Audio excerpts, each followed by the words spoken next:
Deep Threat Sports Network fans, welcome back. We're back here with another episode, and I'm excited to do this here. We are deep into what we like to call like kind of some downtime here. We don't really have football games to watch anymore. Of course, everybody out there that's a big football fan probably just watched the Super Bowl, and that really is kind of an end of the football season of the 2024 year. And we have turned the page and we are on to 2025. And recently, we had National Signing Day. So, Bryant, welcome back. I'm happy to have you here with me. Dave's out this week, this episode with some sick kids. Good luck to him. The sicknesses are running rampant through everybody right now, and it is just not a good time for anyone. I'm sure he'd rather be here with us than having to tend to three sick kids. That is not a good time. But, Bryant, hope you're doing good, man. And this National Signing Day was really interesting. So that's really going to be the topic of our episode right here this week. And we kind of have an outline built up. We've talked as amongst a group. And we're going to get in here for the most part week to week, kind of through the May and June months. We're kind of probably going to be every other week-ish because it really dies down heavy in college football for the most part. But we have a strict outline we're going to try to follow. We talked about this at the end of the football season when we were reviewing games. We have some National Signing Day stuff. We're going to review each conference from the last season. And then as you get further into the offseason, closer to the season, we're going to do some players to watch, some of our best picks, probably some over-under win totals. We're going to dive into some conferences, teams to watch, pretty much everything that we can get our hands on, we are going to cover. But like I said, this episode, National Signing Day. And Bryant, real quick, what I have a question for you on, when it comes to this National Signing Day in February, is it kind of fading out? What is causing it to not be such a massive day of the year again for sports fans and college football fans, man? Like, there is a lot of people out there that I talk to that know sports pretty well and didn't even know it was National Signing Day. Colin, I absolutely agree with you. The early signing period in December kind of threw a wrench in this whole February National Signing Day. I definitely agree with you. This used to be like the day of the year for recruiting. Live streams in high schools all over the country, all the above. And, I think it's kind of fading out for sure. For the main reason being is a lot of these players, unless you're a top 100 player, where a spot is reserved for you on any team, wherever you want to go, you kind of have to get in and sign in December. Otherwise, you can risk not even having a scholarship at all come February. So I think 90+% of the players that are signing to college football teams at any level are going to sign in December just for the fact that they have a spot. So I think that's the main reason why, unless you're, like I mentioned, a top 100 player in the country, that you're signing December, and that's what's making February, the first Wednesday in February, becoming a thing of the past. I think that's the main reason is all these players are signing in December. And I know the coaches don't like it. I know a lot of coaches have verbally opposed and would like to go back just to February. So Yep. see that there's been some talk about that, but I definitely think the fact that most players are signing in December is the reason why this is fading out. Yeah, and to your point, to kind of build off that, I think like with the transfer portal lays heavy into that, right? To your point of maybe not having a spot, and you see all these transfer portal guys, all these teams that their season ends and they're not in the playoffs. Right after their season ends, I think if I remember correctly, they have a couple weeks to get in the portal and make that decision that they're going to move on. So when you Mhm. see these players in the portal start filling up roster spots, yeah, it really fades out some of those positions that these other teams are willing to fill. And I also think some of this comes into play with NIL money a little bit. I think some of these guys want to get in here and ink their deal pretty quickly, know what they're going to be making.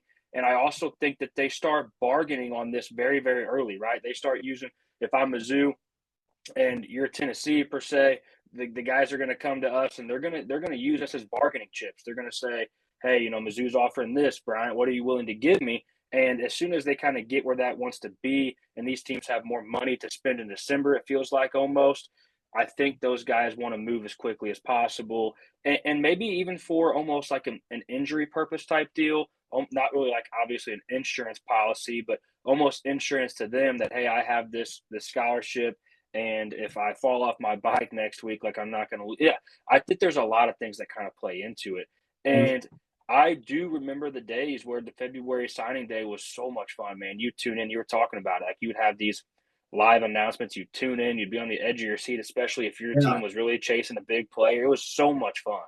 I remember back in the day when Mizzou was in the running for DGB, and at the time, Yes. everybody remembers him for the bad reasons, but before he got into the issues with the police, he was the number one player in the country out of Springfield, Missouri, and it was between Oklahoma and Mizzou. And ESPN was there. It was on channel 206 if you got DirecTV. I mean, ESPN was in Springfield. I remember vividly watching that on the TV when he committed to Mizzou. So that happens still, but not to that, you know, importance. It seems like a lot of this is happening in December, and nobody really even knows what's going on. Whereas before, there was a solid 15 hours of coverage on high school recruiting in one day, and it was the first day in February, first Wednesday in February. Well, and then a few short years after that, if I remember correctly, too, like a Terry Beckner Jr. from Mizzou was a top Mm-hmm. recruit, and it was a signing day type deal. It was just so much more fun, so much more anticipation. But then on the other flip side of that, I try to tell myself that, hey, that December early signing day is just as fun, man. It really is. But there's so much more going on in the sport of college football in December that we need something to headline the sport of college football like that later in February, right? Like it's when everything's kind of dying down, it would be so much more fun to have that in February. So for talking points, for guys like you and I to come in here and do this, for just the sport itself. But one other aspect I had on this too, Brian, and I wanted to see what your thoughts were on this is, do you think the players getting that extra year of eligibility has kind of played into this too, right? Because they still kind of fill some roster spots and they're still on that team's roster, and that still is filling up a spot on for a freshman to not come in and take it. I didn't want to say that word spot again because I used it like 5 times, but I don't know how else to say it. Like it keeps the freshman from coming in and getting that position on the team, right? With his extra year of eligibility. No, I definitely agree with you there. I think that's probably part of it. Just when did the December portal or when did the December signing day start? It was roughly 6 or 7 years ago, I'd say. Before that, the classes were a lot bigger. You were taking 25 to 30 players out of high school, whereas now maybe we can see just we'll talk about some of them later. I got Mizzou's pulled up. Mizzou only took 17, so I think the transfer portal and taking players that are already in college and also the extra eligibility, whether it's still from COVID or now some of the JUCO rulings that have come out, that the rosters are not as many open spots, so they're not taking as many players. Thus, there's not going to be many, updates and news on signing day. So I think definitely that's a part of it. Yeah, I tototally agree, and it would be awesome to see this February day come back and maybe eliminate the early I signing do want day to in add December. one thing to February real quick. It is still pretty interesting to follow because the only news that you have are like big time players. So there's not any 3 stars really committing on this February. It's 5 star guys, whether they're picking between Georgia, Alabama, Oregon, and Ohio State. And so that's kind of cool Yep. to watch.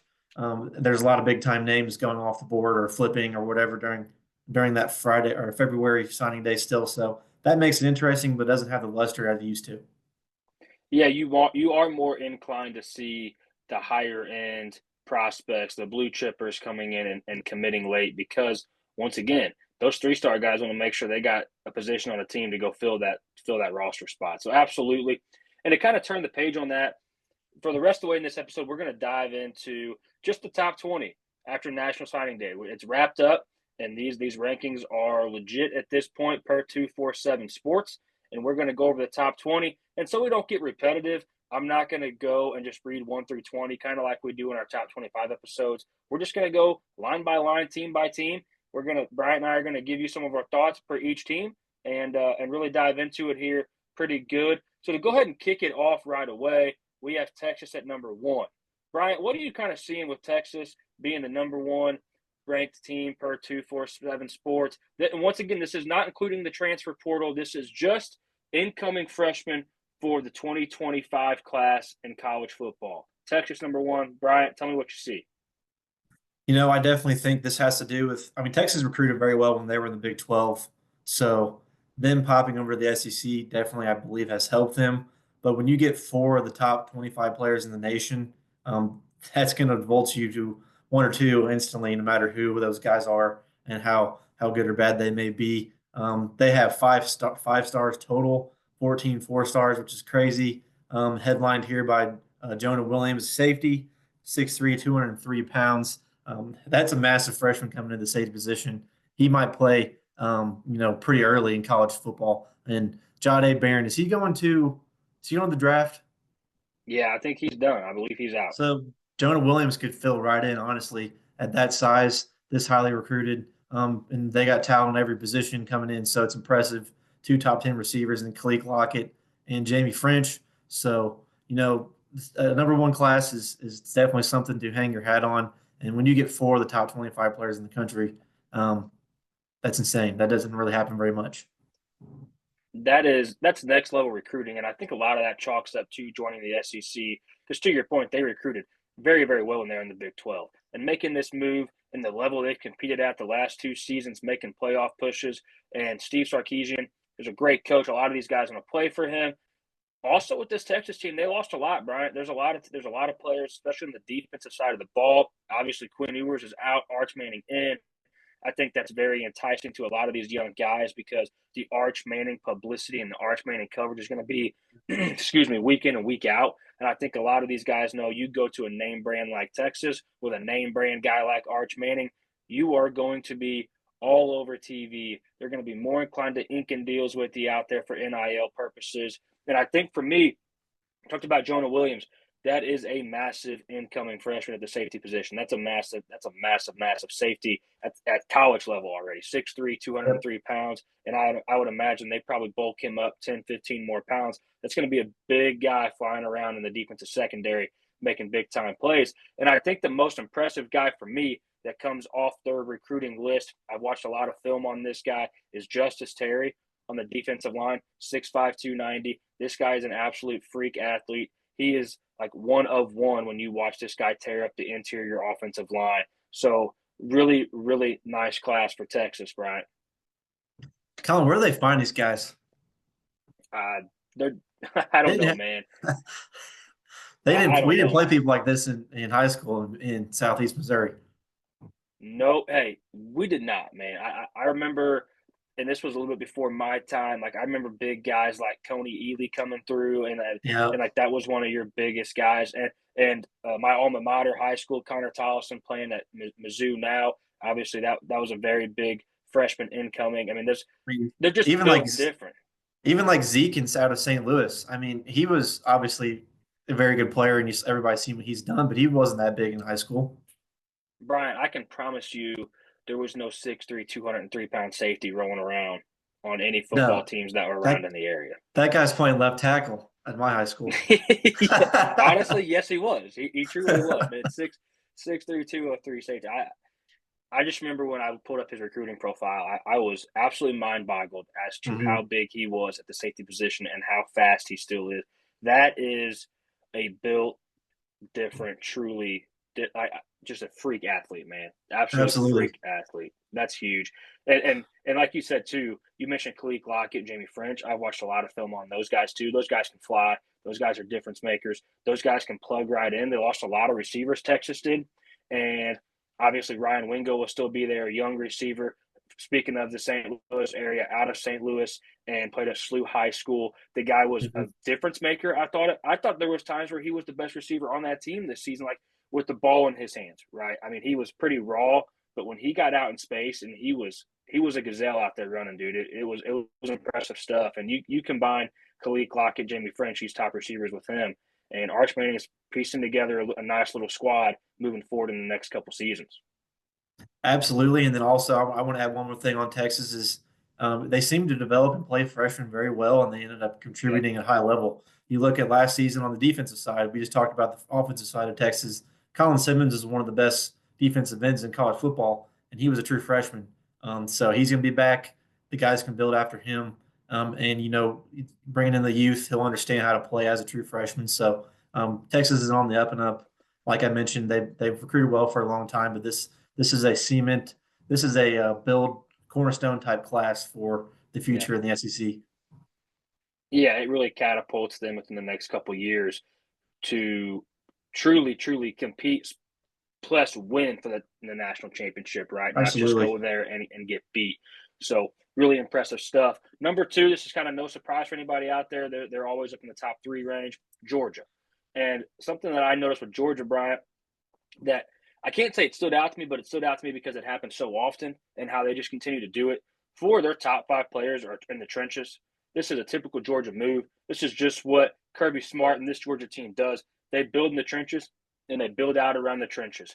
And I don't know if you've watched film on this Elijah Griffin guy, this 6'5", 300-pound defensive lineman who has 100% rating.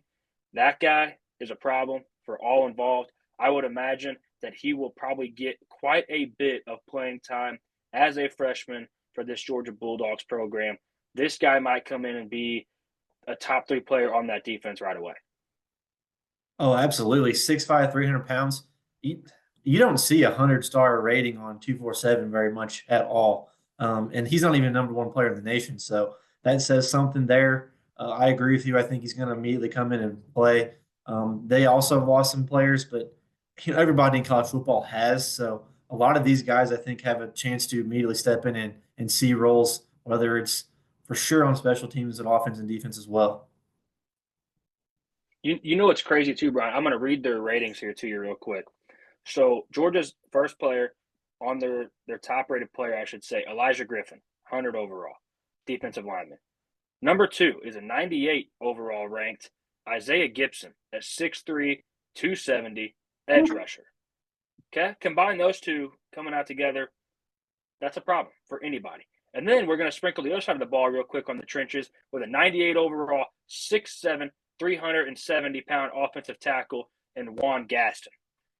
Let me throw something else at you, Bryant. Those 3 players are all from the state of Georgia.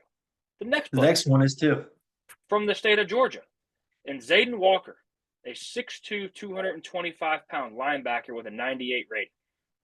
This is why Kirby Smart and Georgia continue to do what they do.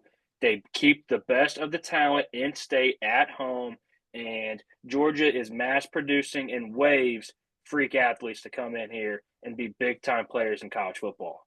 You got to get to their 14th player to get out of the top 200. That's just crazy. That is 24 stars and five stars. that's why they're here. That's why they're here. And you hit the nail on the head earlier. Kirby Smart builds from the front 5 and the front 4 on defense out. So this is another class that's definitely following along with that playbook. One thing for me that I would like to see Georgia do a little bit better, and obviously I'm nitpicking here because they do almost everything perfect, is the receiver position. They're one of the few programs, kind of like a Penn State to me a little bit, where I want to see them be better at the receiver position. And they have a guy coming in. I think he's their number 6 ranked player, if I remember correctly, Talon Taylor. He's a receiver. I think he was a 4-star guy. Yeah, I think that's our top receiver coming in. So anxious to see if maybe he can get some playing time because their receivers don't impress me, Bryant. They didn't have a ton there, and I know we're not doing a whole lot of transfer portal talk, but I don't remember if we had a lot of transfer portals coming in. I know Noah Thomas from Texas A&M came in. I don't know if they had anybody else on top of my head that's going to come in and make a difference. So they had Zachariah Branch. They had the Branch twins come in from USC as well, and that's obviously a big get. He will start, but I wonder if some of these freshman receivers can get in here a little bit. I agree. And, like we said, Georgia locks down the trenches, but, it seems in the past few years they've kind of not lacked, but they were off a little bit on some of the skill position players other than tight end, obviously. So we'll see if they can figure out how to build around some of them players and try to either develop who they're bringing in from high school or, like you mentioned, the branches from USC and plugging and playing them in. So I definitely agree with you from that standpoint. They can be better at the skill positions. Well, I just remember with that, and then we'll wrap them up and move on to Alabama at number 3. But I remember with that, like I feel like every time we talked about Georgia in our episodes throughout the season, we were frequently discussing, like, hey, who's going to be the difference maker for them offensively? Who's going to make the big plays? The running game was lacking. The quarterback play was kind of lacking. The receivers were dropping passes. At one point, I think they were a top 5 team in the country and drop passes. So this is something that they really got to work on. So I think you'll see some of these freshmen go in here and get some time and play quite a bit. But with all that, moving on to number 3, Alabama. One thing I want to add on to this before I kick it over to you, credit to Kalen DeBoer, right? Looks like the wheels are falling off this program. The fans were ready for his head already, and he comes back and answers with the top 3 2025 recruiting class. That's big-time stuff for Kalen DeBoer, Bryant. He didn't have quite the year that he I mean, it wasn't a bad year for his standards, but for Alabama standards, it was subpar. So this was definitely huge for him to come in with his first full class and headline in the top five here, especially all the SEC teams that are in this rankings. Um, Biggest win here, obviously, is their number one recruit, Keelan Russell, the number two quarterback, 5-star out of Texas. He played his high school ball at Duncanville. They're a powerhouse in Texas. They literally just ship out Division One players year in year out. So he was a star for them. Was highly recruited, and I'm also looking at Alabama's class. I don't know if Kalen Boer's time on the West Coast may have paid dividends for some of these players, but he's got two or three guys here out of California that are highly Yeah. ranked. Bishop Gorman as well in Vegas. So I think that may have paid a little bit of dividends from that standpoint as well. But like you said, credit to him, got the quarterback of the future, and then also added a few key guys at every position here, up and down their top 10 players in their class. Well, yeah. Speaking of California, he got Dijon Lee from Mission Viejo, California, who's a 6'4" cornerback. Talk about Mm-hmm. big guys. Talk about a big cornerback. I mean, you get you a tall, lengthy cornerback that can move. That's light on his feet, athletic like Dijon Lee. Watch quite a bit of film on him. A lot of these top-ranked guys I try to watch film on, and obviously I may not get to spend 25 minutes at a time on each of them, but I'll at least spend 5 minutes at a time watching some of these guys. And Dijon Lee is a ball hawk. He is lockdown coverage. But going back to Keelan Russell, Bryant, this guy can really spin it. And I would imagine at 6'3", a 175 frame, they're going to stack some weight on him. But he can really spin the football, very accurate passer. And if it was any other year than a year where Bryce Underwood, who is an absolute freak show, it is in this class at quarterback, Keelan Russell will be the number one quarterback and probably 6 out of the last 10 classes, just spitballing here at a throwing a dart real quick. I mean, he's that good. And what a great get for Kalen DeBoer. Kalen DeBoer is very good at quarterbacks. And I'm excited to see if Keelan Russell comes in and pushes for the starting position. You know, obviously Jalen Milroe's out. And I think that was a mutual agreement for all parties. I don't think they had much left for him anymore at this point. And I think Kalen DeBoer getting his hands on a young incoming stud like Keelan Russell is very good for this program. No, I absolutely agree. Like I mentioned earlier, I think this was a must get for him in high school recruiting to kind of take the bad sour taste out of his mouth and some of the fans' mouths from what happened this past season. So credit to him. It's that staple for the future, right? So kind Yes. of moving on to number 4, Ohio State. Another team, obviously, this is no surprise. We're here again with Ohio State, and they're at number 4, coming off a fantastic season, the season that saved Ryan Day's career. I mean, probably no, longer than that now. Probably 12 weeks ago, Bryant, we were having serious conversations if Ryan Day was going to be around. We had talked if he lost that Michigan game and comes in and loses round 1 in the playoffs, man, they're going to string him up and they're going to move on. And he accomplished all feats, goes in, wins the national championship, turns it right back around, top 4 recruiting class in the 2025 season. What are you seeing with Ohio State, Bryant? I agree with you on Devin Sanchez. That guy's dynamic. There's a reason he's the number one player at that position at cornerback. In fact, they pulled him out of Texas is even more impressive. They also have a very highly ranked quarterback in Tavian St. Clair out of the state of Ohio.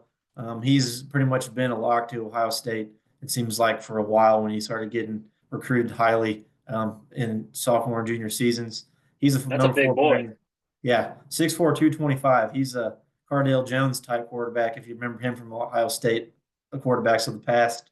Number 4 player in the nation and third quarterback, right behind Keelan Russell, who we just talked about. Filling out some of the top players, they got Quincy Porter, wide receiver. He's a 4-star, top 20, top 30 player. And the offensive tackle, safety. So they're kind of hitting top players across each position here to fill out the top end of their class. Well, Quincy Porter on 2472, they got him at a 5-star, 98 rating. Mhm. Number 4 receiver, according to 247, and at 6'3", 200 pounds. You sprinkle him on the other side of Jeremiah Smith if Quincy Porter could get him some time this season. Are we surprised that Ohio State got another stud wide receiver? I'm not. I'm sure. You're Absolutely not. not. And the fact that they could sprinkle in another quarterback that's a stud and they could sprinkle in another cornerback that's a stud, this is just what they do. This is just what they do. They are very good at the skilled position recruiting. I mean, they are very, very good at that. Credit to Ryan Day to come right back, answer all doubts, accomplish big things, and keep the program trending, obviously, in the right direction. Inked a massive deal with Ohio State moving forward. At number 5, we have the Oregon Ducks. And with this team, I it's crazy to say that I'm surprised they're not even higher because like you hear all the chatter about how they're truly willing to buy a national championship. Like they're willing to push all the chips in. So obviously 5, I would take that if I was any program in the country every single season. But like I expected to wake up one day and just be like, okay, Oregon number 1 recruiting class. Obviously they can throw these jerseys and all these Nike swag at all these players, and that's got to help.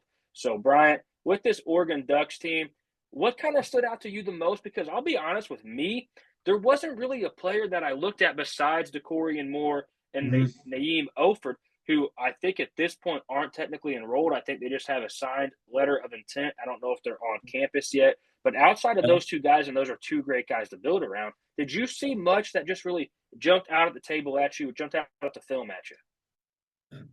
Not a whole lot, really, to be honest. Like they still have a bunch of highly top 100 players, 4 stars. I think the thing that stood out for me, and I don't know if a lot of people were aware of this, they probably would have been higher, like you mentioned, you thought they would be if their quarterback they signed was I'm going to butcher his last name, but it's Jaron Kiwe Sagapulete, something like that. He's out of Hawaii. Sagapalooty, maybe. I don't know how to Saga say that. I Palutele. was, Anyway, yeah. number 7 player and 7 quarterback in this class, literally signed his letter of intent, enrolled in late December, and then hit the transfer portal like a week later and signed with Cal. So I don't know what provoked that. Hard telling. It might have been some movement in the transfer portal or whatever. I don't remember who Oregon brought in at the quarterback position, but he was the number 65 player in the nation. Like I said, 7th quarterback. That was a major hit. Um, but other than that, it's a lot of filler guys, and obviously Dane Lanning knows how to coach, and they have a decent amount of players coming back. So I don't think they're going to be in any way, shape, or form in trouble. But like you mentioned, once we start getting out of these top 3 or 4 classes, there's some question marks, which is fine. But you mentioned DeCorian Moore and Neem Oford; those guys are absolutely crazy on wide receiver and skill positions, cornerback side of the ball. So those guys are De- if they're the top of your class. I would not be upset. DeCorian Moore, I mean, the number 1 wide receiver in the country coming out of this class, that dude can flat ass fly. I mean, it's incredible how I watched some film on DeCorian Moore where he would catch a slant pass and just check out. And, I mean, Yeah, gone. I mean, there wasn't a guy within 20 yards when he opened it up and got into 6th gear. I mean, he was gone. yeah. Nobody He's moved. also from Duncanville, like I mentioned earlier. Keelan Yeah, Russell, the quarterback. yeah. Were they teammates? They might have been teammates. Yeah, they were teammates. Okay, yeah. And then I think Naeem Oford, if I remember correctly, Brian, I think Oregon swiped him late from Ohio State. I think he might have been Correct. early committed to That Ohio was State. And yeah. yep, That was a early signing day flip, I believe. yes, it was. Yes, it was. So big stuff here. You were talking about the quarterback position for them a little bit. I'm drawing a blank. What was the quarterback's name that came in that transferred in from UCLA? He was a top ranked quarterback 2 seasons ago. Played a year at UCLA and backed up. I almost called him Bo Nix. Backed up Dylan Gabriel. Dylan Gabriel this season. Something more. Um, I can't remember his name. he was a 5-star recruit coming out of high school 2 or 3 seasons. It used to be 3 seasons ago now. So that would have been the 2022 class, 2023 class, one of those 2. He will probably be their starting quarterback. Mhm. Um, and I don't know why I'm forgetting his name. Let me see But if I yeah, can find it. because I think they're comfortable with moving him into the starting role. I mean, he's sat for 2 seasons now, watched the flow of college football at the highest of high levels, and I think they would be Dante very Moore. comfortable. Dante Moore, yep, that is it. Yeah. Originally was at UCLA, comes into Yes. UCLA. So I think they're okay. Obviously, you don't want to see one of your quarterbacks that you had enrolled flip over and transfer out as a freshman already, or even hell, even before he's technically fully a freshman to Cal. That's welcome to the 2024, 2025 years of college football. That's what you got. Hmm. So, yeah, great job though. I mean, we're kind of talking about how they didn't seem to have much, but like you said, the top corner and the top wide receiver, say no more. You have enough. Moving on to number 6, we had the Michigan Wolverines. Bryant, this was the most shocking of any team in the top 20, especially top 10 for me. I didn't think Sharon Moore could get this thing going that fast, that quick, and into the top 6. But one name that got them there by himself is one of one, 100 ranked, or sorry, 100% ranked, I should say. And like I said, one of one, Bryce Underwood. Tell me you've watched some film on him. My Lord. Yeah, he does absolutely everything right. Um, he can sling the ball over the field. He's like Lamar Jackson esque, Yep. probably better out of high school for sure. He looks like Lamar Jackson at Heisman candidate season. Yeah. So Yeah. I think he's the starter, locked and loaded day Yeah. one. I don't have to worry about that. We don't have to worry about the Alex Orgy talk anymore in We can move on Michigan. from that. So that's definitely a reason why they're number 6 is when you get the number 1 player in all of high school recruiting. That definitely helped. And they also got the number 2 offensive tackle, Andrew Babalola, the number 10 player in the nation, to help help Bryce Mitchell's blind side. So credit to Sharon Moore. I wasn't sure how he was going to be as a recruiter. Now, obviously, he's probably not going to get the number 1 player in the country every year to bolster his class like this, but kept the guy in state after, even though he was committed to LSU for a long time. So credit to him. Like I said, I think Bryce Mitchell is a star in college football and will be for the next probably 3 years, and I'm sure he'll go to the NFL barring a disaster. Yeah, I would imagine. I mean, this dude, Bryce Underwood's huge, and he is just a freak, and he can spin it with the best of them. This is going to be probably the best Michigan quarterback, and I know we're jumping on it early and throwing some things out there, but I think it's going to be the best Michigan quarterback in a very, very long time. I think he could definitely take them to the next level, and I'm glad they bolstered the offensive line with Andrew Babalola. That Andrew Babalola was linked to Mizzou for a real long time, and ends Yep. up going to Michigan. He was linked to Stanford for a real long time, and then ends up at Michigan. So almost like a package deal for those two, and really good things coming from the Michigan Wolverines moving forward. I'm sure he got one hell of an NIL deal to flip from LSU to end up at Uh, Michigan. I wouldn't even want to know. I mean, this Isn't is Michigan Michigan's the school with the guy that has all the oil money, right? Or is that Ohio State? um, I can't I remember. feel like that's I feel like that's Ohio State. I know Barstool Sports has a lot of pull with the Michigan Wolverines too. I know there's a That might be particular what it guy is. up there that's willing to throw some change around to help out the Mhm. Michigan Wolverines. But yeah, I mean, just a great get for them. Great Yeah, get for them absolutely. moving forward. But they're going to need some receivers too. They're another team that's going to need some receivers as well. They struggle in that Uh, department. It seems like quite a bit. So see what they got coming there. At number 7, we have Auburn, and this felt like it was a make it or break year coming into this season for Hugh Freeze. What a big, huge move for him to get a top 7 recruiting class. I'm anxious to see how this plays out. And they were definitely highlighted by Malik Autry, who is another just massive, massive defensive lineman, interior defensive lineman at 6'6", 330 pounds, 98% ranked. He's an absolute game wrecker. Quick first move, especially for that size. And Brian, he can plug any hole when a running back's trying to come through. He can eat up 2 offensive linemen by himself at a time. Really excited to see what he does in college football. Yeah, he's so good laterally too. He's quick for how being 330 and 6'6", you'd think he'd be slow. I mean, this dude can run from sideline to sideline. Definitely a crazy good player for them to pick up in their home state of Alabama. And you see, if you look through this class, 9 of their top 10 players are on the defensive side of the ball. So they're bolstering that side of the football for sure with this class. I know they got some players returning, had an up or down season, but they did have some bright spots in this past season too. So, um, headlined by Malik Archery, this is a definitely solid class. I do know they also have a pretty highly recruited quarterback in Deuce Knight. He was the number Yep. 6 overall quarterback in this class, their highest ranked and only one of the top 10 in their class on the offensive side of the football. Also a very big player, 6'5", 206 out of Mississippi. If you watch his film, he's also a very well-rounded player as well. So credit to them for picking up a quarterback and then stacking the defensive side of football. Well, too, and once again, I know we're not going to talk transfer portal a whole lot here, but this is a team that also went all in on the transfer portal on the offensive side of the ball, in my opinion, Bryant. So it kind of makes sense why they went so deep on the defensive side here. If you remember right, obviously they have Cam Coleman coming back, who is an Mhm. absolute stud. They went out and got Eric Singleton Jr. from Georgia Tech. He was the top receiver in the transfer portal class. They went out and added like 3 quarterbacks in the transfer portal with Tanner Bailey from South Carolina.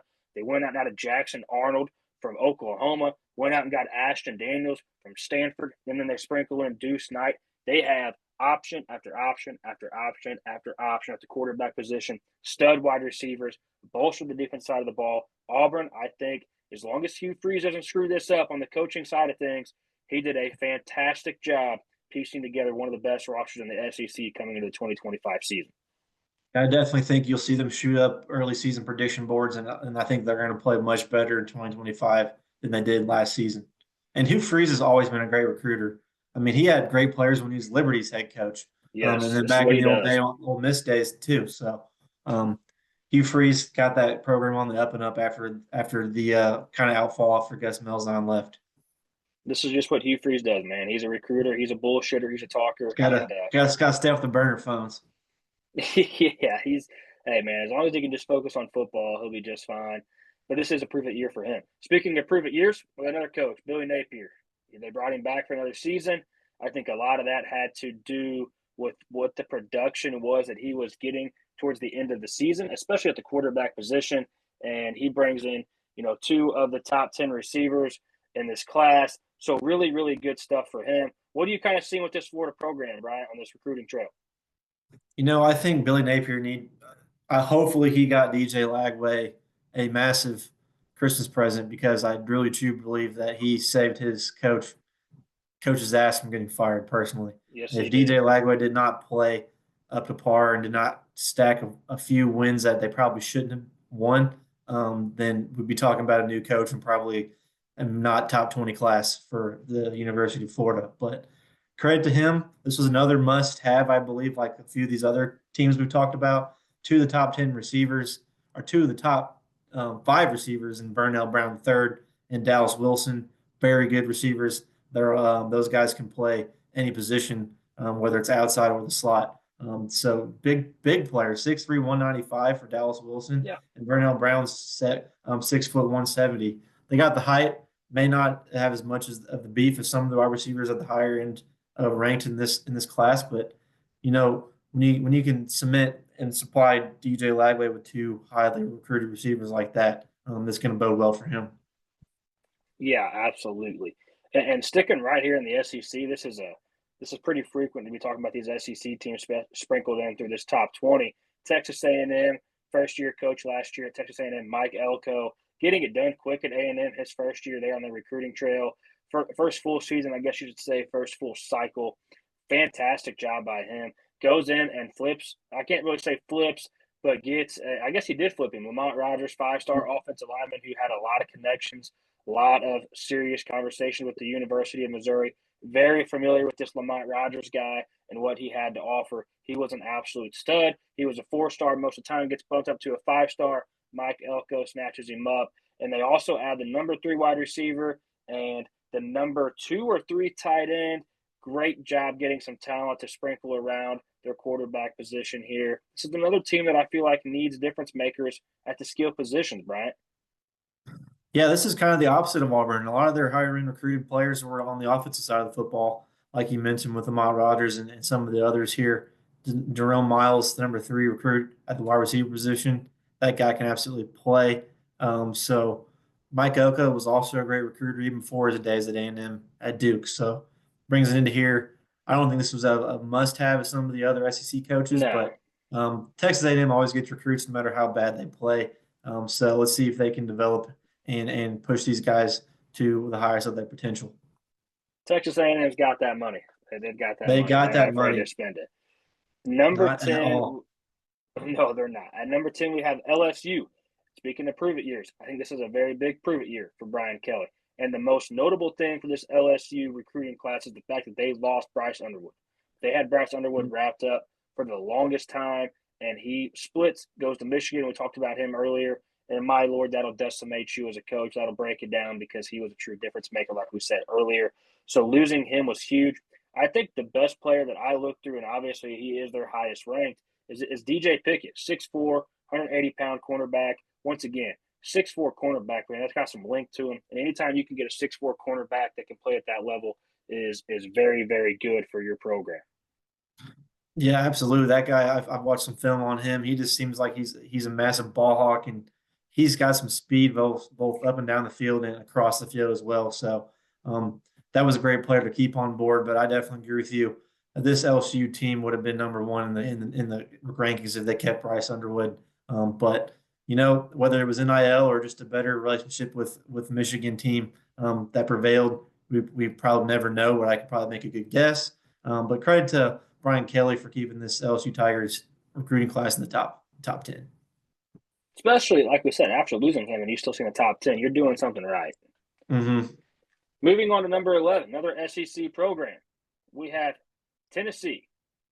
And Tennessee, for me, this obviously, we're speaking about this a lot. This is not a prove it year for Josh Heupel. This is just a bounce back year for Josh Heupel. This is build on what they had a little bit last year, make a playoff run. Nico Iamaleava needs a little bit more time. It looked like he was pretty raw at times. He needs a little bit better of an offensive line, I think, to keep him upright a little bit more because Nico can really sling it. So I think what they need is some true number one wide receivers and a better offensive line on the offensive side of the ball. Bryant, did they do any of those things? Well, they went outside the number 3 offensive tackle on David Sanders Jr. out of North Carolina, number 11 overall, 5-star. That will definitely help.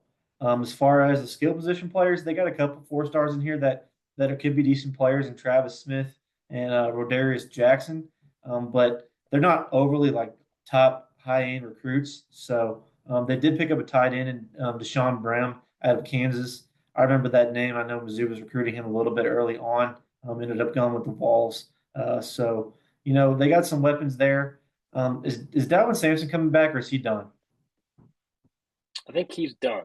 He's done. So they need to find some answers at the running back position too. So um, definitely not a make or break. I don't think that at all they made the playoff last year, but they got to get Nico going, get some confidence back in his head, and develop some of these players to help him on offense side of the ball. But adding a top 5 tackle out of high school will definitely help. Well, and if I remember correctly, David Sanders was pretty sought after. I think he was bouncing back and forth between quite a few teams here down the Yep. stretch. He was here, he was there. Nobody really felt comfortable with David Sanders on if they were getting him or not. And Tennessee and Josh Heupel go ahead and bag him up at the end. What a big get for them. You can really build your offensive line around him moving forward. At number 12, we have the Notre Dame Fighting Irish. Earlier, we spoke of Deuce Knight. Deuce Knight was a guy that was linked, and Notre Dame felt like they had him wrapped up for a really long time. And to lose him, Bryant, I feel like it's probably their most notable move Mhm. in the 2025 recruiting class because I think they needed Deuce Knight. I think they needed that quarterback type, that that alpha type quarterback, I should say, moving forward. And I think Deuce Knight offered that. And I think moving forward they might miss that. But what else are you seeing with this team? Did they impress you anywhere offensively or defensively? They got a few highly ranked defensive players, as well as a highly ranked offensive player. Will Black, one of the best tackles in this class. And then also on the defense side of the ball, they got Madden Ferrimo out of California and Christopher Burgess out of Chicago. So um, Notre Dame tends to recruit well across the entire country. Obviously, there's not a crazy amount of really good talent out of Indiana on a year-to-year basis, so they kind of have to. But they got a lot of good players on across the board on the offensive and defensive side of the ball. But I agree with you that Deuce Knight not staying with them and going to another SEC or to the SEC was definitely a big loss. And I think the biggest asterisk on this class. But we saw this past year with how well Marcus Freeman did, getting them all the way to the national championship game. He can obviously develop players and coach them well, and is one of the best motivators in the sport as far as a coach is concerned. So I think they'll have them ready, but this class did kind of lack a little bit, I think, of what they needed. Yeah, Christopher Burgess, man, being a 265-pound edge rusher, That's impressive because he's got a really quick first step, and being 265 and being able to move like that as a freshman, coming in as a freshman, I should say, and can get around the offensive tackle like that is very impressive stuff. So that's big for them, and I really think that they can really utilize him. And they are very good at coaching up the defensive line on the football. So great things from Marcus Freeman, and I would like to see that. There's another program for me, Bryant, that I would like to see more from the skill positions. This is another team Absolutely. that I think they need to maximize at receiver, and they really need to make those things happen. And I'm anxious to see how the quarterback position plays out for them. At number 3, we have the Miami Hurricanes. Mario Cristobal, we've said this time and time again, great recruiter, terrible football coach. So he does great things to get his team back into the top 15 and in the incoming 2025 recruiting class. So credit to him. And they have tons to replace, Brian. This was a team that I was closely connected to throughout the whole entire season. You know that. Our fans know that. I talked a lot about Miami football. I thought they had the best offense in the country and an awful-ass defense, and they lost a lot on the offensive side of the ball, and they have a lot to replace. The defense could use tons of help too. And with that, they fixed it, not the whole defense, but they plugged a hole here by adding 5-star Hayden Lowe, 98% ranked at 6'5", 250 edge rusher. That guy is going to come in and make an instant impact on this defense, I believe. And he's out of Westlake Village, California. So credit to them for dipping their hands out there all the way out in California and bringing in one of the top players in the state all the way down to Miami. Yeah, I definitely agree with you. That was a must get for them on the defensive side. Bringing in Carson Beck, I don't know how sure. I'm not really sure yet how I feel about that, how it's going to impact um, the offensive side of the football. But they also got a running back in Gerard Pringle, who's a true freshman coming in here. This dude is small, but man, he can move. I've seen some highlights of him. He is super quick through the hole for how small he is. So he maybe sees some playing time to replace Martinez. But this is definitely a make or break year for Mario Cristobal. We know he can recruit, like you mentioned. So I'm not really worried about who he's bringing in. He just got to coach them. You just got to coach them, man. That's all this boils down to. And I think, and not to really dive in too much because we're going to do this all in the recap, but I think they really missed their window of truly winning a national championship. They had the offense to go win a national championship. I will Absolutely. still stand by that. So I think it all comes back on him. Now, another coach that I think a lot of things come back on that I think I'm really curious to see how this plays out. Would you call this a prove it year for Lincoln Riley at USC? Because we have USC at number 14. Would this be a prove it year for Lincoln Riley? I think so. He just kind of has been skating by ever since he left Oklahoma or USC, and you know they obviously care about the football out there, but sometimes they can skate under the radar, and it seems like it's happened with him. I don't think he's Well, getting the criticism he would if he's still at Oklahoma. Well, I think for me is you had what everybody called the prodigy of prodigies at the quarterback position in Caleb Williams, and you didn't maximize it, right? Mhm.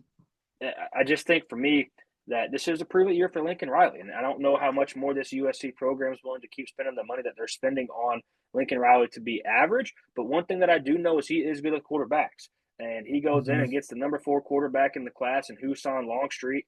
He's a 6'2", roughly 200-pound quarterback. Really good get for them. I think they were really tied in for a long time with Juju Lewis to come into USC and be the quarterback, and I think he late jumped ship over to join head coach Deion Sanders at Colorado Buffaloes. I'm sure Dave already has him a Juju Lewis jersey in the mail, and I think he but might have been I chasing am the bag a little bit there.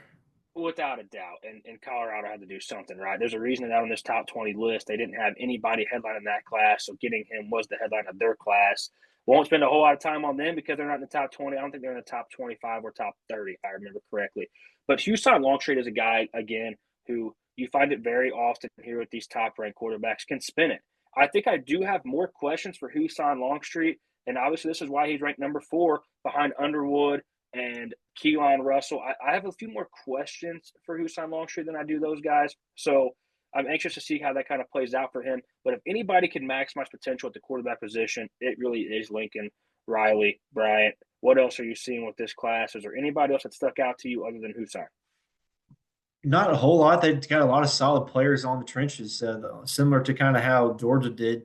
and four of their top five players are either off defensive linemen or offensive tackles. So, I think that was part of the reason why you saw maybe Caleb Williams and I'm drawing a blank. Who was their Who you quarterback thinking of? last year? Oh, Miller Moss.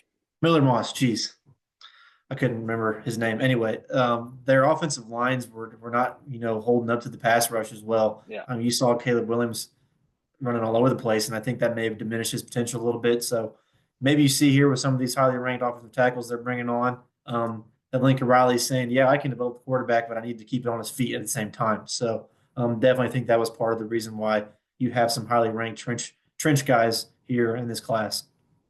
Well, they were a team that I think moving to the Big Ten hurt. I think they were a team that in the Yeah. Pac-12 they could be a staple in the Pac-12. I think when you sprinkle them into the Big Ten, I think they're a like if you had to rank the Big Ten in like 4 or 5 tiers, just right off the rip, I would say they're probably like in that tier 2 level, depending on if you Yep. do 4 or 5, right? So I think for me that kind of hurts them a little bit, and I don't know if USC has been built to play that hard nosed in the trench type football. They've been a spread them out, go out and get it, and score points. And now that they get punched in the mouth in the trenches, I think they really have to bolster that. To your credit, before we leave from USC, I'm going to throw one jab at a guy by the name of Corey Sims, who is linked to Mizzou right here out of CBC in St. Louis, Missouri, and goes out to USC and joins them. 3-star wide receiver. This guy is big, and I think he has the frame where you could add a lot of size onto. He's 6'3", 205 coming in. I was bummed to see him miss out because I like keeping the in-state guys in-state, especially at skill positions, because I feel like sometimes the skill position players in the Missouri area are underranked. And I Mm-hmm. think you see sometimes these skill position guys go out and do big things at other schools when they're lesser ranked like that because they may not get some of the credit that obviously these Texas and Georgia guys get. But moving on to number 15, we have Penn State. And Brian, everybody that listens to us knows that I cheer for Penn State quite a bit, but I am not a James Franklin guy. So credit to him for keeping this recruiting class for Penn State in the top 15. And what are you kind of seeing with them?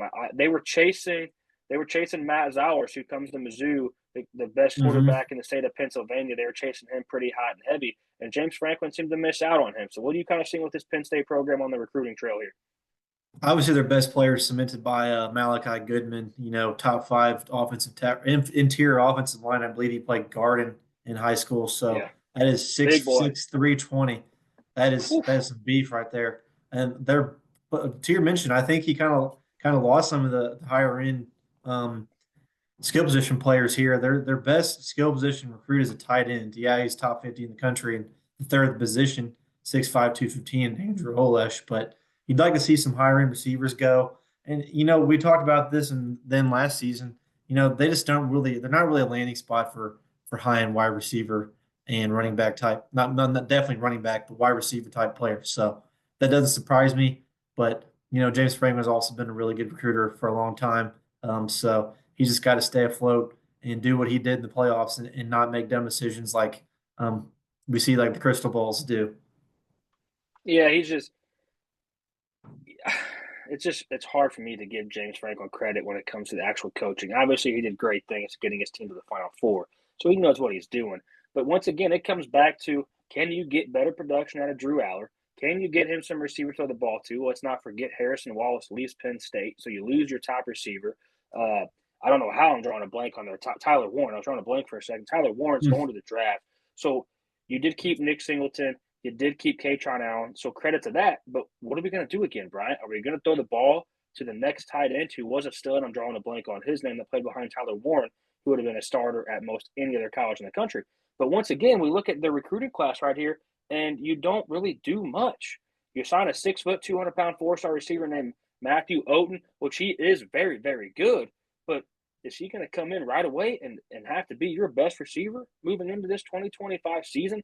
I just want to see them do more at the skilled position. I agree. That's been their Achilles heel. It seems like the past few seasons, they'll have, Drew Aller, a good quarterback, and whoever is there, and really, really good running backs. They just are getting keyed in on, and teams are stopping the run, not to worry about any other aspect of their offense. Minus last year, they had Tyler Warren, like you mentioned, but I'd like to see James Franklin kind of try to maybe branch into more of the skill position with wide receiver type of players in high school and the transfer portal to kind of put that problem to bed. Absolutely. Moving on to number 16, back to another SEC team, we have Ole Miss. And Lane Kiffin's a guy that's not afraid to go out and get it, especially when it comes to the transfer portal. So to see him in the top 16 with his recruiting class, very, very good. And like I said, he spends more money in the portal than he does in the recruiting class. So what are you kind of seeing with this Ole Miss team coming in at number 16? Was there a guy that really stood out to you that made you think Ole Miss could really put a staple on that besides Harrison Wallace, who we just talked about coming in from Penn State in the portal? Honestly, this is actually kind of a lackluster class for Lane Kiffin is concerned. He's usually higher up. I just don't think he recruited high school as hard as he typically does, like you mentioned, because he went all in on the transfer portal. Obviously, Caleb Cunningham is a really good player. He's top 50, seventh position wide receiver, 6'1", 190. That's a big frame for a wide receiver. He's very good. But another receiver they picked up who had links to Mizzou, I watched plenty of tape on him, is Dylan Alfred. He's a 6 foot, 175 receiver out of Alabama. That guy was also highly recruited. If you look at his offer sheet, it's up there with Caleb Cunningham. So he added a lot on the skill position side in this class, as well as adding big time players on the offensive and defensive lines. So built this class for more of future type guys. Brought in a lot of young talent in the portal. So we'll definitely see that bodes well for him. Like I mentioned, Ole Miss is usually with Lane Kiffin up in the top 10, near that 10, 11 range. So definitely kind of toned it back this year on the high school recruiting side and beefed it up in the transfer portal. Yeah, absolutely. And moving on to another SEC program where we're going to get back to this conversation again, where this is a prove it year.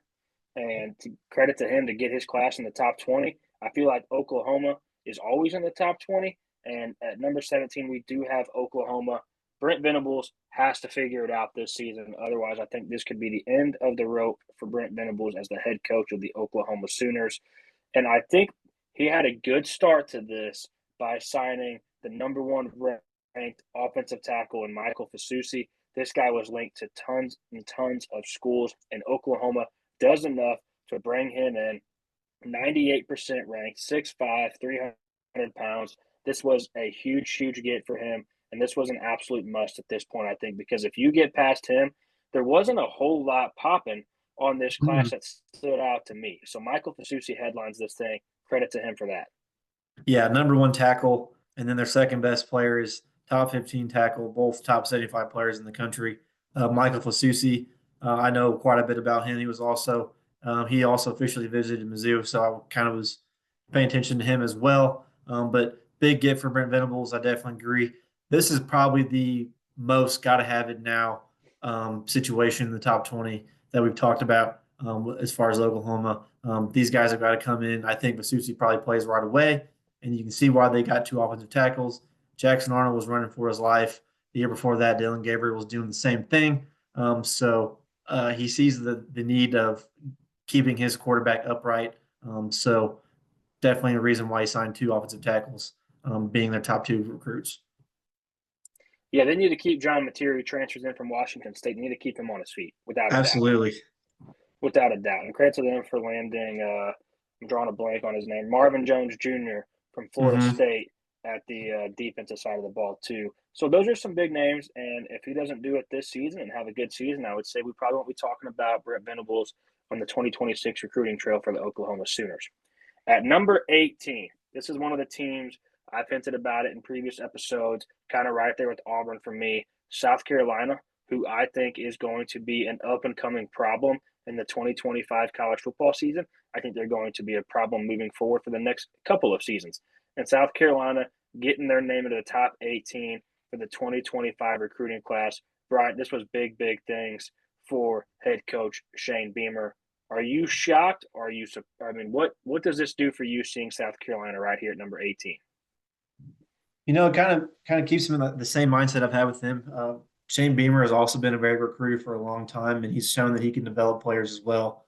We saw Dylan Stewart have a great true freshman season, and I think a lot of these players you see he recruited, yeah, they may not be top 10, top 25, top 50 type guys, but he's got a plethora of top 25 position players here on this entire class. We got Donovan Murph, one of the better receivers in this class. We got Donovan Darden, a very, very big and athletic linebacker, 6'4", 225. So he's kind of picking quality guys at every position here in this class and building off what they did last year, and which I think is going to be a very good season for South Carolina. Yeah, and Malik Clark, a wide receiver too, is 6'3". That's big. That's a big receiver. Put a little size on him, and that could really help Nick Harbor out there with Norris Sellers. This is a really really good football team, Bryant. We will talk about that defense a ton moving forward in the 2025 season. I can guarantee you that. At number 19, another coach that's on as hot of a seat, in my opinion, as any is. He's such a good coach, but man, with just how Mhm. bad that last season went down in flames, he's on a hot seat. There's no ifs, ands, or buts about it. Can't afford to have anything near what he had in the 2024 season. Mike Norvell and the Florida State Seminoles at number 19. I feel like this might be a little bit on the low end when you're kind of on a prove it season. But I think after the season that you just had, credit to you for also keeping the wheels on the wagon and being in the top Mhm. 20, right? I mean, would you agree with that? Do you disagree with that? How do you kind of feel about that analysis? No, I definitely agree with you. This seems to be on a lower end on make or break season, but this is similar to Ole Miss. I think they tried to get into the portal and try to find guys that can turn it around right away rather than players Yeah. that would need some development that we see here in this college recruiting class. But they did get some great players. They got a great running back out of Georgia and Usman Chroma. He's a very good player. Also, they got two great players on the defensive line with Kevin Wynn and LeJesse Harold. Those two guys will be staples on that defensive side of the ball for the years to come. Great, both athletic and got the size to play in the ACC, and you can see him try to maybe build up to some of those great pass rushers we've seen come out of Florida State here recently. But Florida State lost a lot on both sides of the ball. It made sense because they had a very, very disappointing season. Um, we'll see if the transfer portal route that Mike Norvell went will help and try to turn that around because there's some sour taste in a lot of mouths down there in Tallahassee. Yeah, to say the least. And speaking of Kevin Wynn, that guy's 340 pounds on the defensive line. Another big boy, another immovable object. Probably going to be one of the bigger defensive linemen damn near in the ACC. And he's coming in as a freshman at 340. Bryant, I'm really surprised you didn't throw any shade at Javon Boggs Oh, to kind of leave yeah. Mizzou and go to the Florida State route. He is from Cocoa. I think that's how you say it. Cocoa, Cocoa, whatever it is, Florida. Florida. Yeah, so I mean, they came in He's hot, whatever. heavy on him at the end and ended up He was bagging committed to him. four different schools in high Yeah, school. He started at yes, Ohio State, came to Mizzou, committed to UCF, and then now is committed to Florida State. yeah, So yeah. um, That is seems like correct. he might be chasing some moolah. Yeah, and I would say if he doesn't play much as a freshman at Florida State and the season doesn't go well and Norvell happens to be gone as well, I would He'll say it's probably win the highly Heisman now that we unlikely. said this. Probably, but it's highly unlikely that Boggs wins the Heisman at Florida State. He'll be playing somewhere else moving forward, I would have to imagine. And right here, we are going to round out this episode with number 20, our beloved Missouri Tigers. Bryant, obviously, our transfer portal class was top notch, fantastic. We did tons of work there. But to also add on a top 20 freshman recruiting class for 2025, how are you feeling as a Missouri Tigers fan with this 2025 recruiting class? Obviously, I think this class could have been a lot better if we signed Lamont Rogers. Obviously, if we kept him on board, that would have been crazy good. But Drink has shown the ability to develop offensive tackle players, so I'm not really worried about that. But we picked up a top 15 one out of Eureka, Missouri, and Jack Lang, so he's definitely not Lamont Rogers, but he's also a very good player. What I really like about this class is there's a lot of players that played big time football for 3+ years in high school. Two players, freshman wide receiver Donovan Olagbodi from IMG in Florida, our highest ranked player, going to be a stud of the wide receiver position, more of a slot guy, even though he is 6'1", 200. Played very well in the All American game that happened a few weeks ago. But probably our most impressive recruit is Javion Hillson out of Florida, 6'4", 240. He was committed to LSU and I think also Florida State at some Yeah. point. Big time player out of Florida on the defensive line, especially their defensive end. But I think the most important player in this class and then I'll give a kind of a sleeper just because that's who a lot of our followers are interested in. Matt Zollers, I think, is the most important player in this class. He's obviously the quarterback we picked out of Pennsylvania, top 10 quarterback. If you watch his highlight reel, he can absolutely throw the ball like 80 yards, and is also extremely mobile and very fast. So he did have a devastating knee leg injury in this senior year of football, so that cut it off after 3 or 4 games. But he's enrolled in spring ball here, so we'll see if he can be the quarterback of the future. And then one player I want to highlight, if you guys don't know him already, you need to go and watch Sean Terry's highlight film. He's a wide receiver we got out of Ironton, Ohio. Probably my favorite player in this class. He is absolutely electric. He can make any player miss. If you don't know who it is, I suggest you go watch his highlight film. Like I said, it will speak for itself. Yeah, Brian, I agree with everything you just said. And a couple more things on the Matt Zollers train is if he wouldn't have had that leg injury, you were seeing him move into the 5-star range a lot, like moving his Mm-hmm. in the top 6 quarterback rankings. He went to a passing camp where I think he finished in the top 3 before he had this leg injury as well.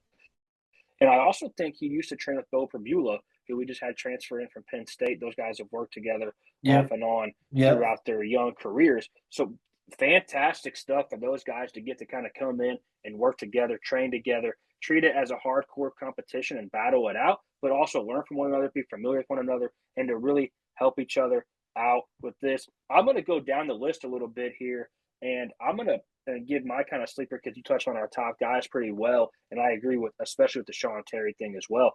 But I'm going to go down and I'm going to highlight and give a little bit of credit to Charles Bass, who's out of East St. Louis, Illinois, and he played for a really fantastic East St. Louis Flyers program, one of the best football programs in the country at the high school level. Really do big things over there. And Charles Bass was a pretty sought after guy. I know he's a 3-star, 88% ranked, but I feel like Mizzou does really, really well with those 3-star high, like the higher of the ranked 3 stars, like Charles Bass was, and they do really well with him. He's 6'1", 190, pushing 200. An athlete, can kind of play receiver, can kind of play some safety.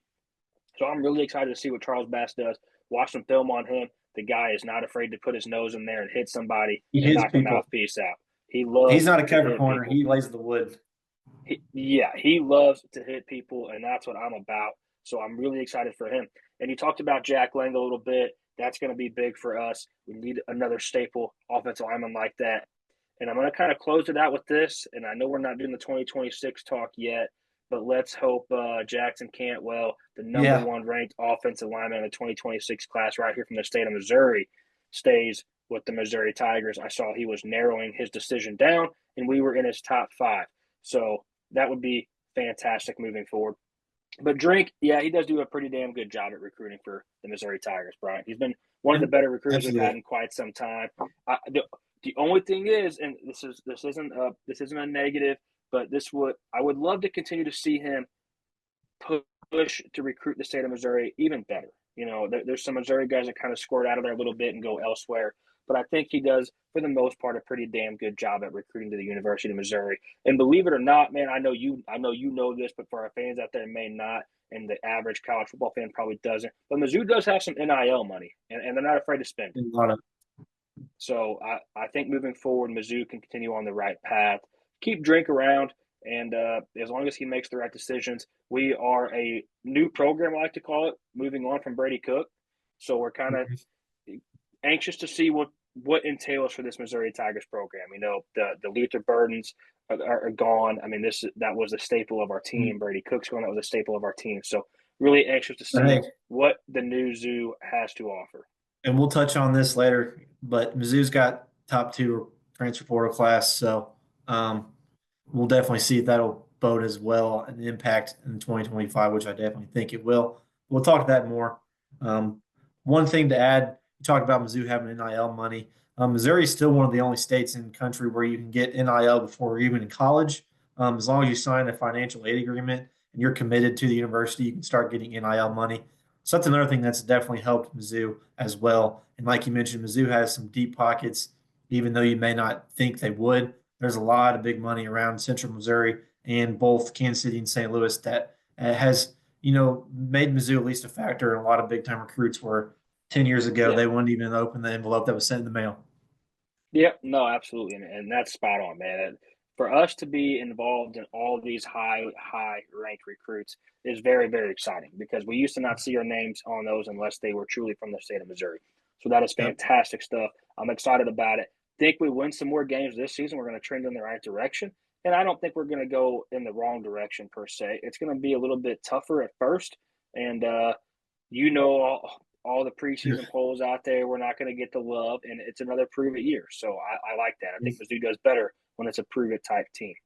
Absolutely. And we got 7 home games to start off. So Yeah, that does not hurt. So I want to add one thing about we kind of discussed the top 20 guys here, or the top 20 classes. This is all coming from 247. So if you see a little bit of difference, that's probably why, but that's where we're pulling our rankings from. Just some notes: 12 of the top 20 teams are from the SEC. 5 of the top 20 are from the Big Ten. So that leaves there's only 3 other teams from other conferences. 2 of those being the ACC and the Notre Dame and Independent. So Blue Bloods remain the Blue Bloods. Mizzou's number 20 and they're 12th in the SEC, which is crazy. So that's um, nuts. we'll see the best football is played and seems like the Big Ten and the SEC. So and that's definitely seen here in these recruiting rankings. Just thought that was interesting. Yeah, no, absolutely. Something that you definitely catch on because, like I was saying earlier, I feel like we're introducing another SEC school, and then they recruit at such a high level. But yet we still had so many coaches where we talked about in the SEC. We're like, okay, it's a prove it year. It's a prove it year. Like it's just Mm-hmm. It's a SEC's hard, gauntlet. man. It's hard, man. Week in, week out, it's hard. So, yeah, Bryant, this was awesome stuff here. This was the top 20 for the 2025 recruiting class. And like Brian said here at the end, too, not a whole lot of transfer portal talk on this one. We're gonna loop back around. We have plenty of weeks ahead before college football starts to dive into the transfer portal some more. We're going to dive into it more to the spring window, and then that's where we'll really break it all down for these top teams in the transfer portal when it comes to an end on that. But once again, that's Bryant. I'm Colin. Dave, hopefully be back with us next time. Good luck to Dave and his family out there battling the flu. Never a great time. Good luck on that. But once again, for our fans out there, you can follow us on X at DT_sports_. Instagram, Deep Threat Sports with a Z. Facebook, Deep Threat Sports Network. Spotify, Deep Threat Sports. YouTube, Deep Threat Sports. TikTok, Deep Threat Sports Network. Thank you to our fans out there that keep following along. We will be back weekly until the month of May and June. We'll probably throttle it back a little bit and do every other week, but we are full force. We have our ducks in a row for our outline for what we don't like to call, but it is called the off season of college football season. Bryant, every day we're checking off boxes to get back to some college football. But hey, until next time, brother, peace.